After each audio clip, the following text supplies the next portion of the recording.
Hmm.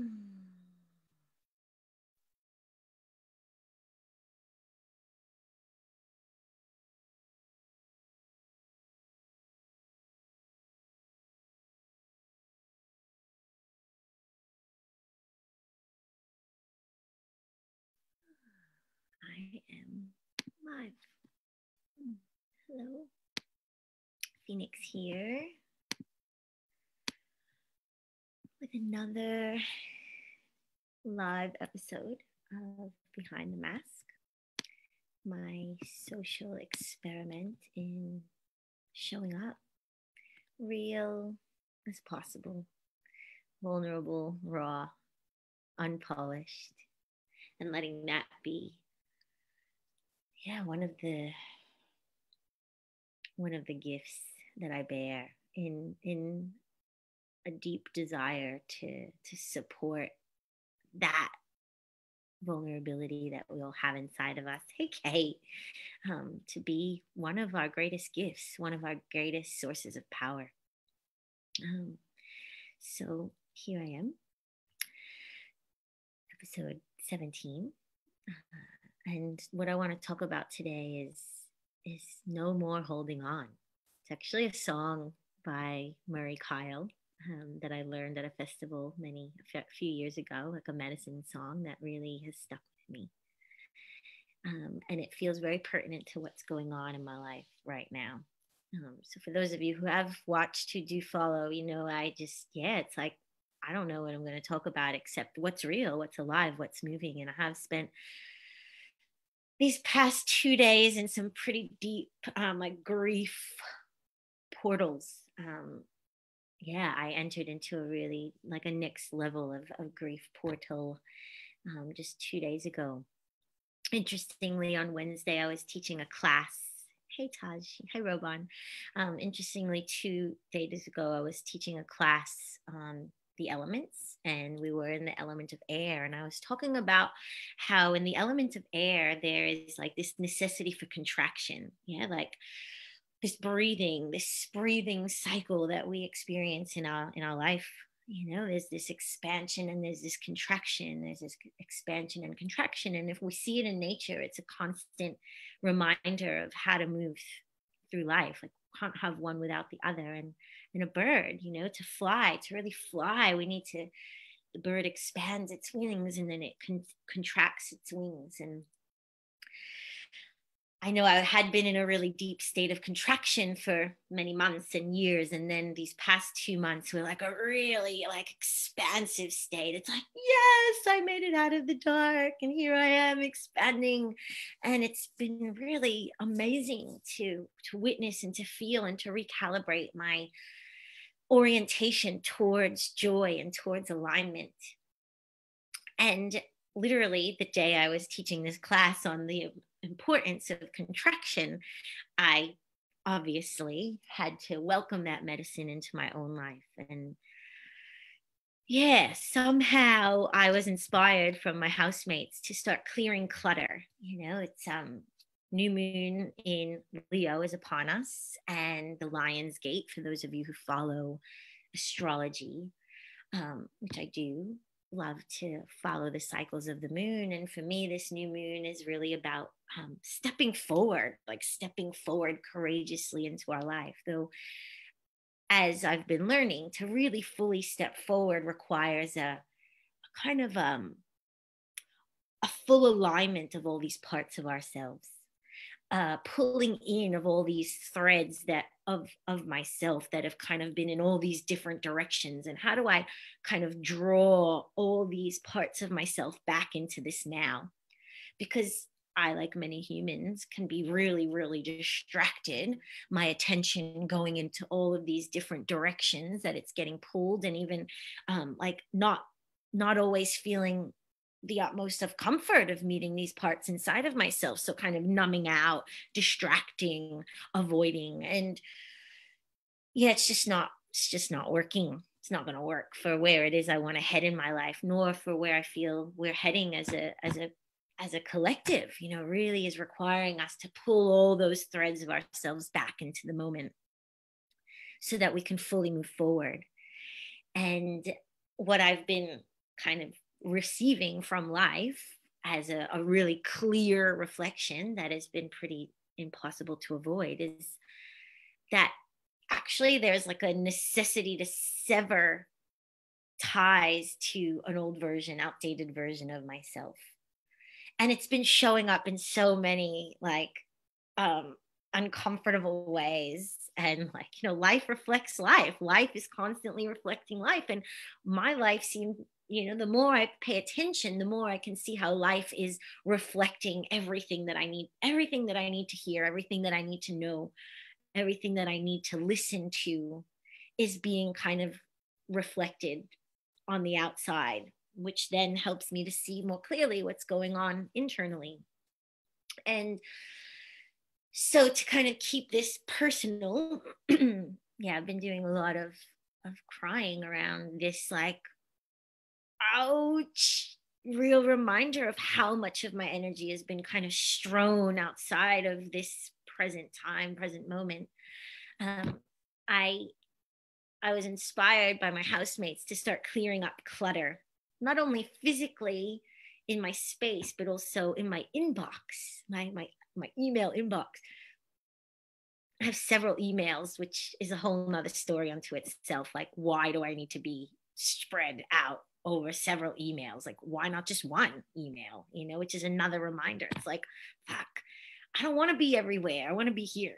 And so that's a whole nother episode, a whole nother personal lesson that I'm learning.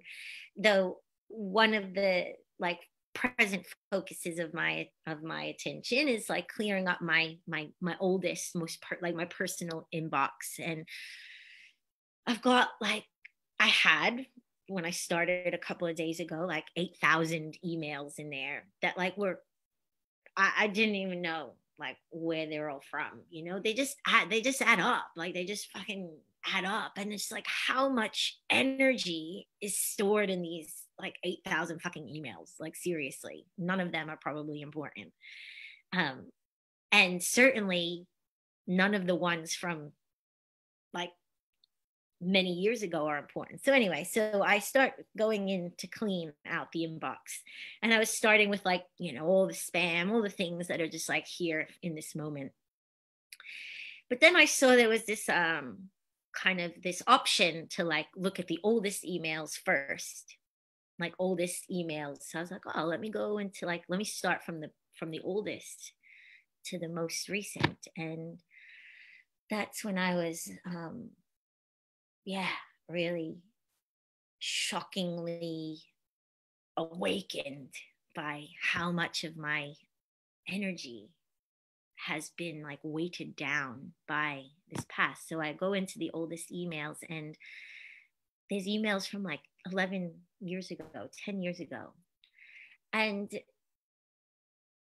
to be more specific, there's like, I stumbled upon a time capsule. Like, as I'm like going through these emails, I realized that these emails from 2011, they're all these correspondences between my former husband and I from when we had just met, like him living in Australia and me living in America, and this like romantic love affair that we were having from across the seas. And what just like a huge portal of grief that opened up for me in like starting to see these emails, this past, like literally it was like stepping from 2021 and how far I've come and how deeply I've chosen to step into my truth and my power and my heart, and choose to Phoenix again and again by even choosing the name Phoenix. And here I am looking at these emails from 2011. Lydia, that's who I was. And reading these exchanges between this person and I. And fuck.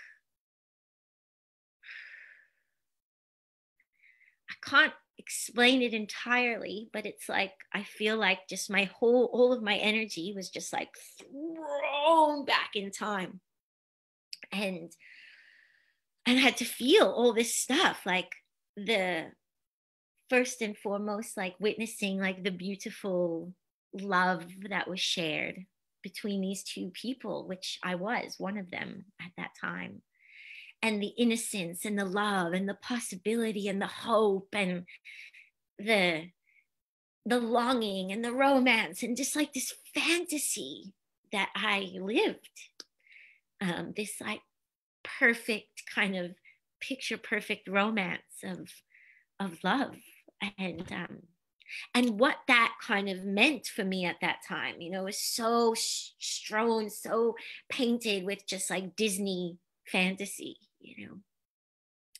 And I didn't know any better at the time, you know. I was just so excited, and I even got to like even stumbled upon the email right after this person proposed to me, you know, and how like how exciting it was to like say yes to this desire to like join in union with this person from on the other side of the planet, and the plans we started making for me to travel across the planet, and then also seeing emails from between me and my dad, who if you've been following me, watching me, you know, passed away last year. So like seeing these messages between me and my dad, and how excited he was that I had fallen in love, and you know, nervous that I was going to be traveling across the planet, but supportive of this journey, and emails of our wedding plans. And it was like, whoa, wow, how much of this has just been sitting like a fucking weight in my inbox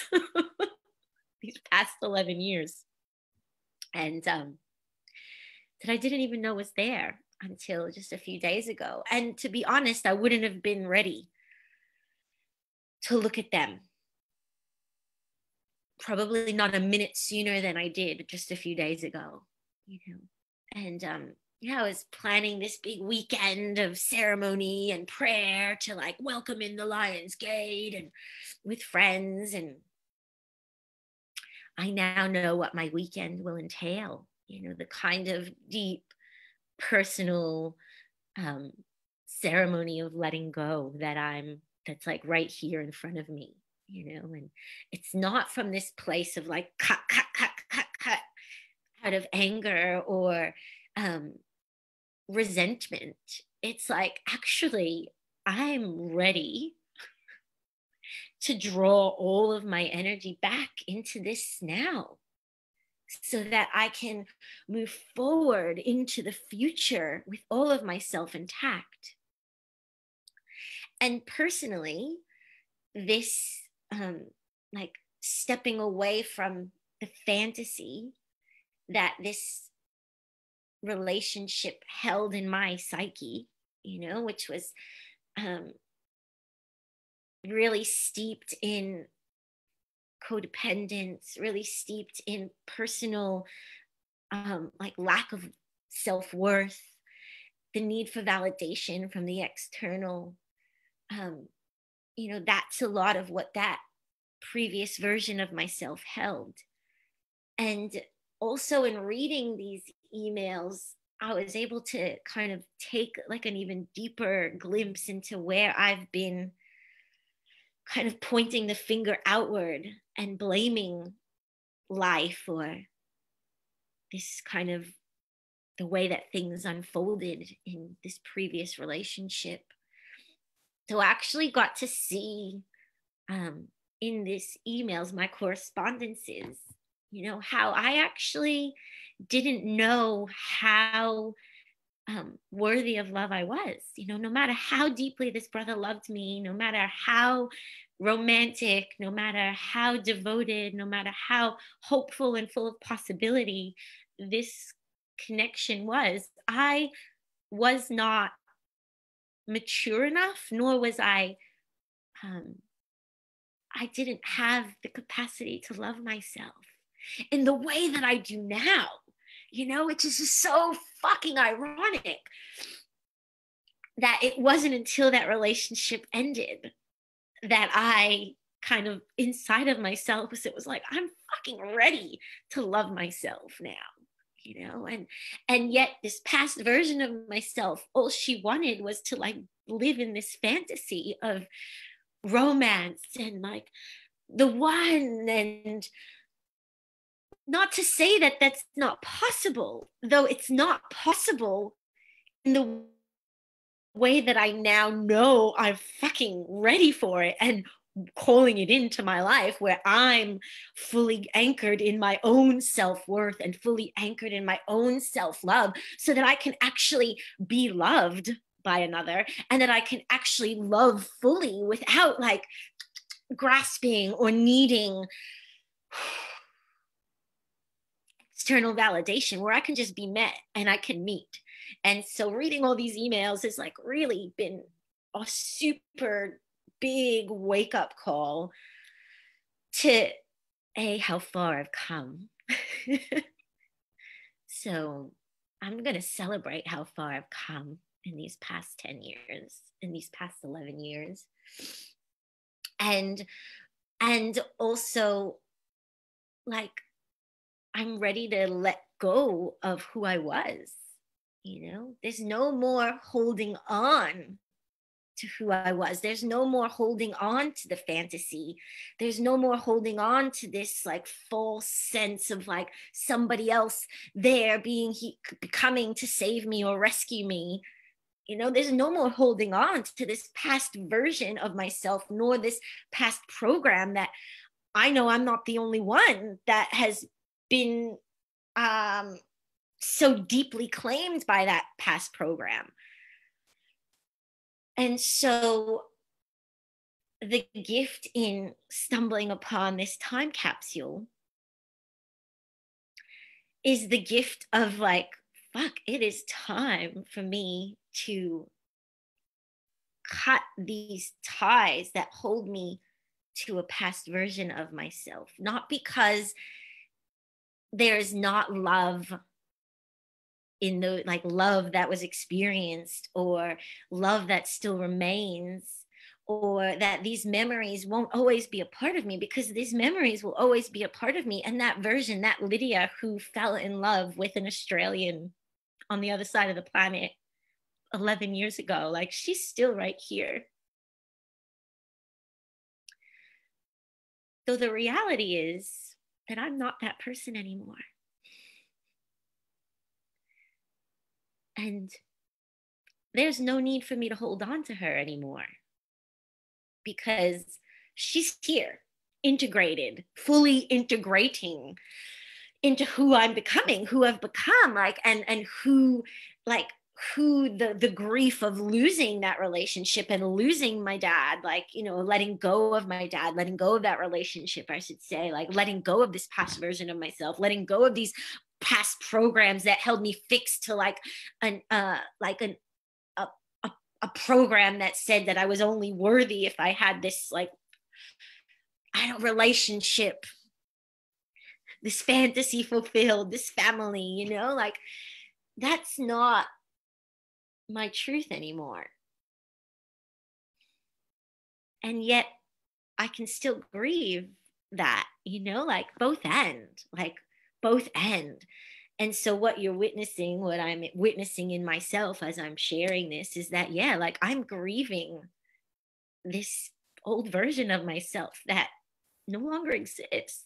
I'm grieving this 33-year-old, from back then, that was so full of hope and possibility and the dreams that she had for her life and this relationship. Like I'm grieving letting go of those dreams and those fantasies that were so real to me.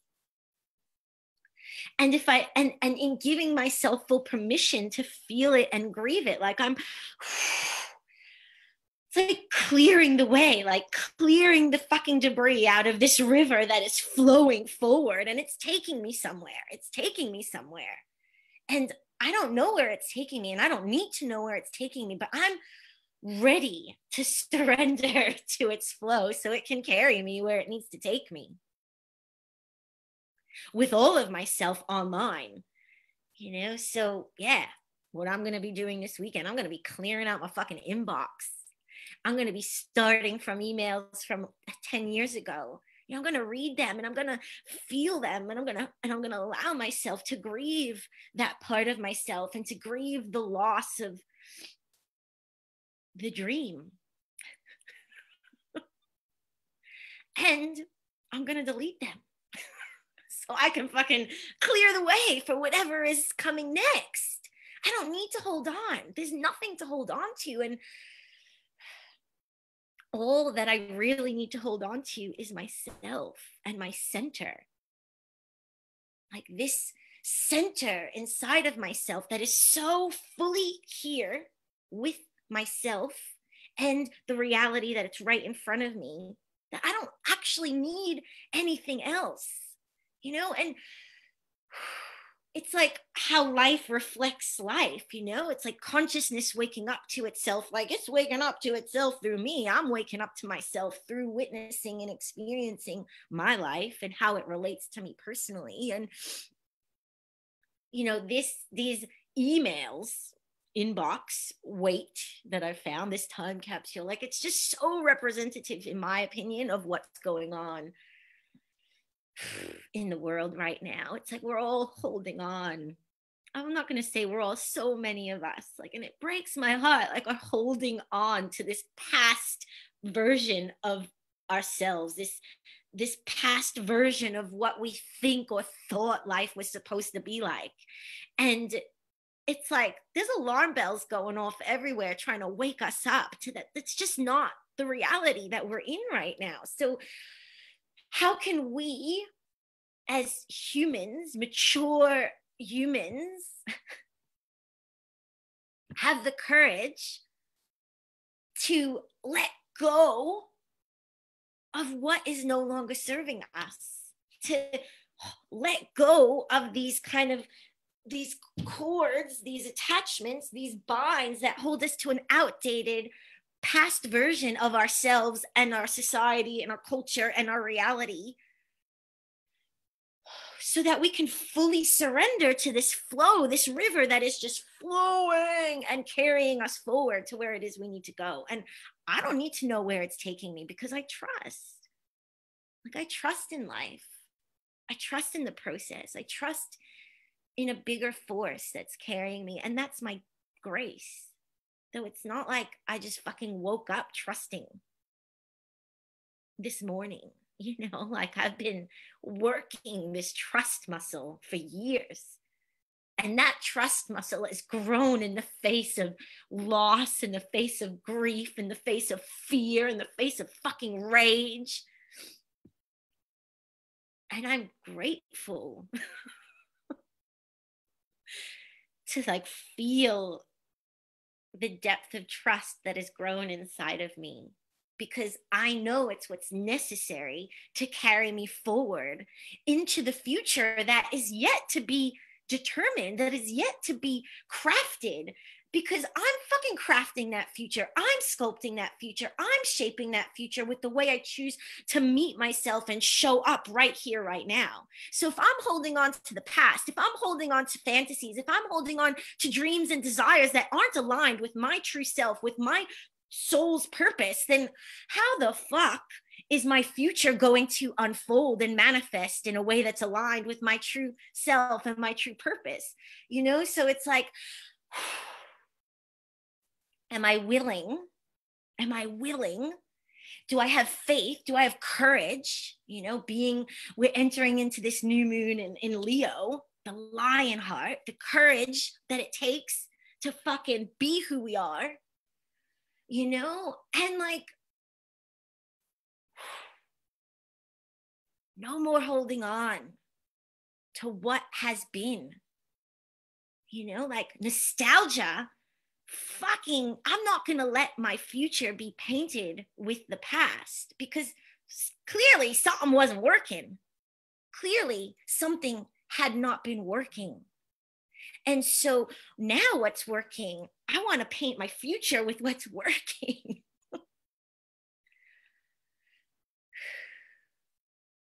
And that starts right here. It starts right here inside of me, being willing to meet these uncomfortable places, being willing to let go of the parts of me that are afraid of letting go. It's okay. Like, it's okay to be afraid. It is okay to be afraid. Like, fear is so natural. It's a part of being human. I can be afraid and I can still take my fucking steps forward. I can be afraid and I can still have courage to move powerfully into my future.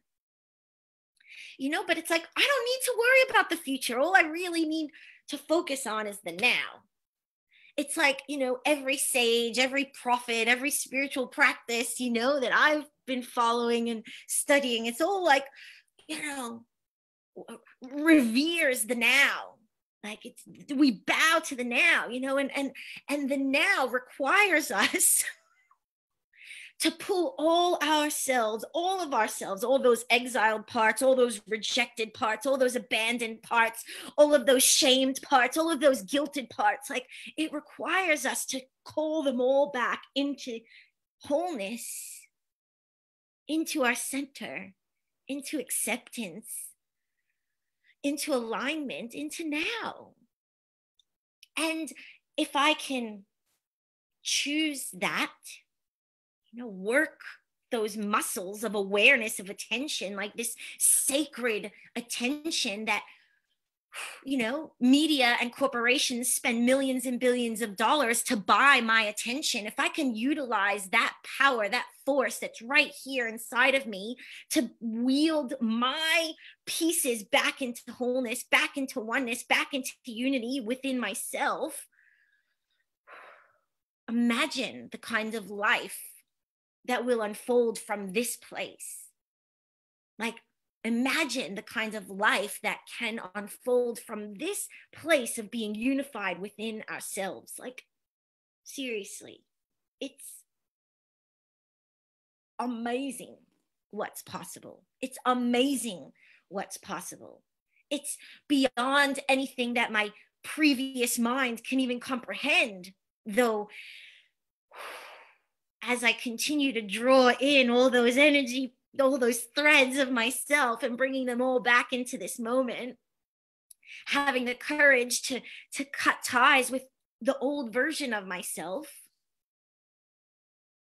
not out of like, because it's bad, like, thank you. I wouldn't be who I am without those past versions of myself. I wouldn't be who I am without those losses and those heartbreaks and those like mistakes and those dysfunctional parts of myself that I've been like, that have helped me actually come into deeper wholeness and connection with myself, my life, the world, all my relations.